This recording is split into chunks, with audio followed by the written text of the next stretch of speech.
Hello and welcome to the channel. My name is Illura. I just wanted to touch on the subject of labels and how we often find ourselves labeling ourselves. Often it'll be a negative label such as stubborn or lazy or arrogant, selfish.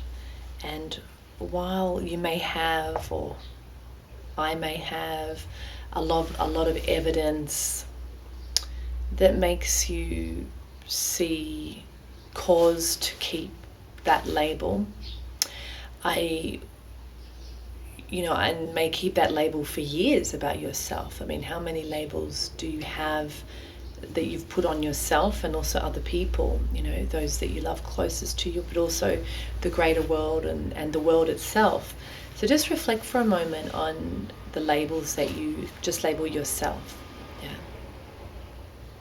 It's almost like something you put on yourself.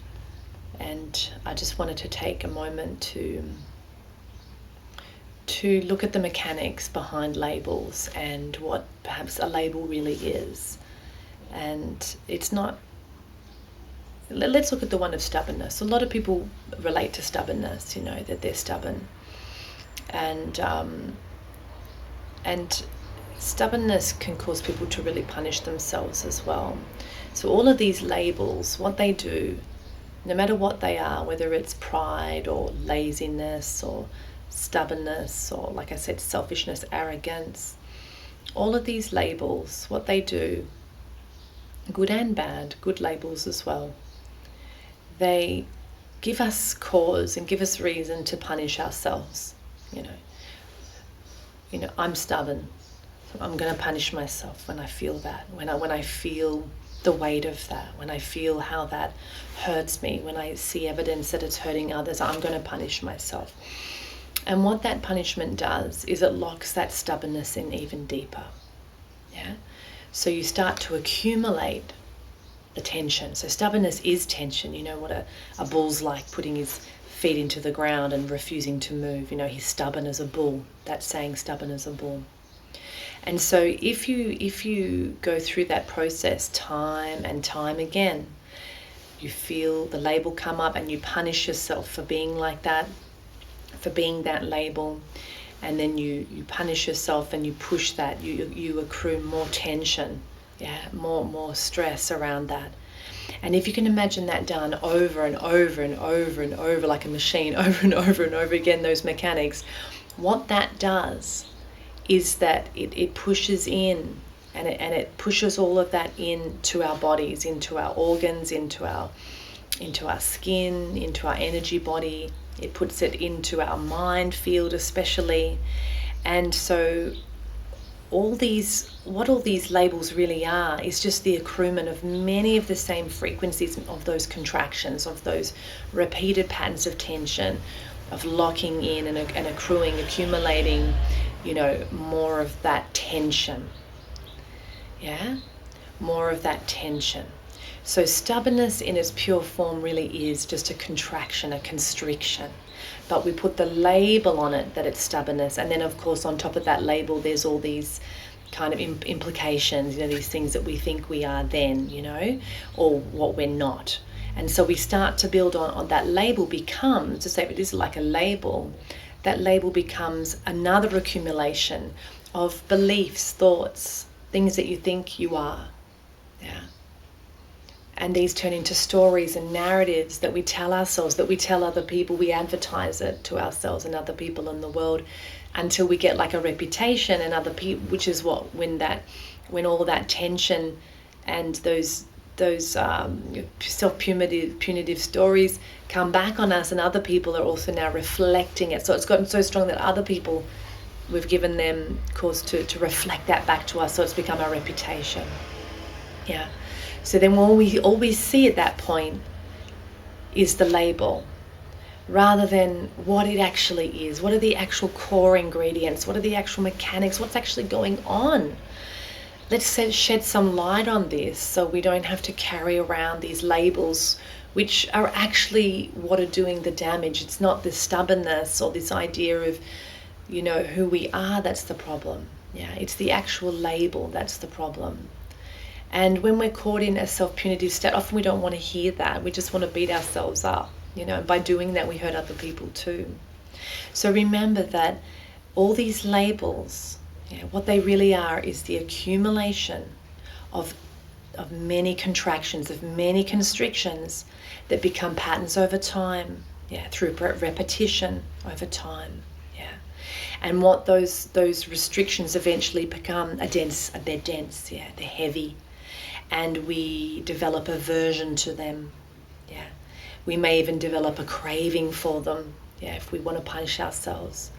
And then we train our awareness, our perception, how we perceive ourselves, and that's the label. We perceive ourselves as stubborn, as lazy, as a bad person, as whatever it could be. There could be so many things that we label ourselves, you see. So as we get older, we know we accumulate a lot of labels. We may have many, many, many, many, and we need a process to unlabel ourselves.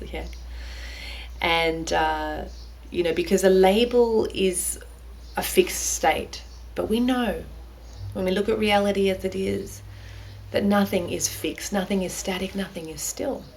Reality, time, space is always moving. Everything is always changing. And so a label is an attempt to fix and stuck ourselves for whatever reason, for a lot of aversion. It's a big accumulation of aversion, right? Underneath that. A big accumulation of wanting to punish ourselves for having done maybe something wrong. We label ourselves. Or society labels us too. And if we buy into that because we're afraid of being rejected by normal, by community, by our tribe, that's a big reason to hold on to these labels too. So a label is not a fixed state, really, but it feels like a fixed state. And it trains our perception, the way we perceive ourselves in a fixed way, and so we become this, we become very rigid, isn't it, right? A label's very constricted, very black and white, and it's like a fixed way. And so then when we feel this fixed label, this idea of who we are, this comes with, a belief system, narratives, and all of these things that we then believe about ourselves. And so, like I said, we need to unlabel ourselves, and we need a certain quality to do that. And from my experience, and I can only share what is working, has worked, and works for clients as well, is emptiness. Is emptiness. And it's the ability to experience effortlessness. Now, I don't mean effortlessness in the sense of, just take a magic pill, you don't have to do anything, and everything's going to be fine, and, basically this magic pill will just make everything go away. No. We know that doesn't exist, but there is a place in your mind field, especially, for just being. Let's take a tense muscle in the body. When you relax a muscle, it's like you can easily get in the way too much and you can't relax the muscle as much as you try. But when you let go and kind of get out of the way, the muscle just relaxes, right? Now that's the same for the emotional body and the mental field as well. And so we're able to experience incremental and a spectrum of emptiness, of letting go, of boundless infinite space, that comes from emptiness. For all things that come from emptiness are creation. Creation comes from emptiness. And it can only really be effortless because it comes from emptiness. Because it comes from boundless infinite space. And we experience that as stillness, qualities of stillness. And a quality, of unconstricted. And so if a label is a constriction, the way to let the label go is to unconstrict. We unconstrict our body, our physical vessel. We unconstrict our emotions. We learn how to let go of those. And we unconstrict, especially the mind field. We know that's the most constricted. It feels the most constricting, but the fact is, the mental field is the most lightest vibratory pattern. We have done a video on this. This video here where we we test almost like the temperature, the frequency of the different bodies, the vital field, the astral emotional field, and the mental field. So you can tune into that video here if you haven't seen it already. But the mental field is actually its density is very, very light, yet it feels so constricted. If you've done also the video that I did on unconstricting the head, the face, or the muscles in the head, our heads are chronically constricted, yeah, which keeps all these constrictions in place, all these labels in place, all these causes to self-punish ourselves, yeah, all these beliefs and narratives that make us feel stuck. Even if they're an illusion, we still experience them as stuckness, yeah.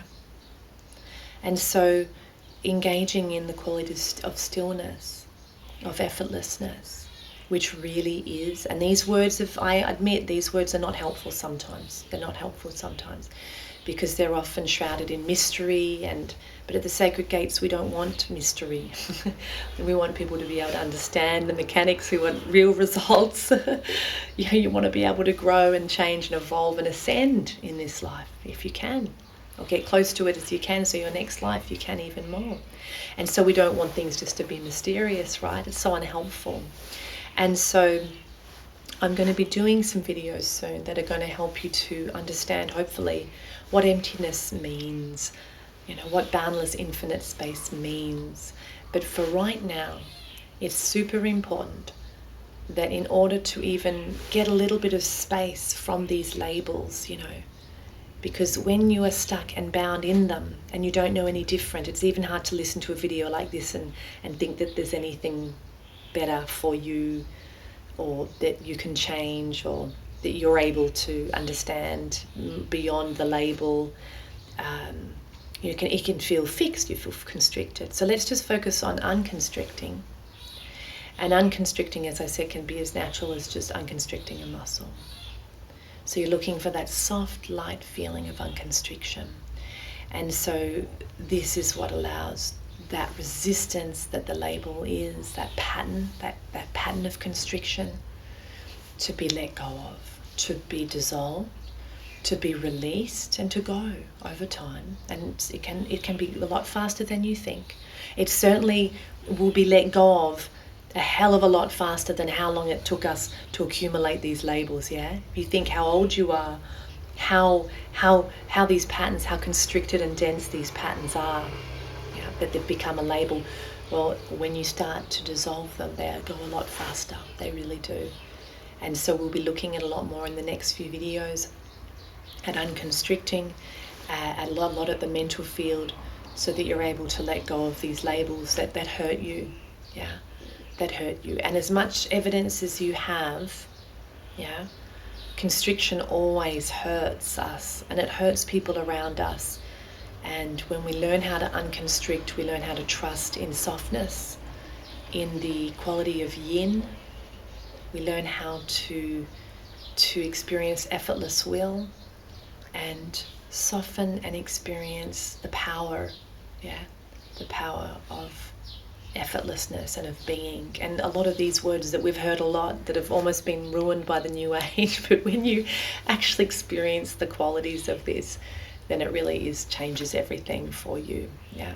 So we'll be looking more at this, and just a video here then on labels and how damaging they are, and that they are not a fixed state. They're just an accumulation of a lot of tension. Thanks for tuning in, guys, and I'll see you in the next video.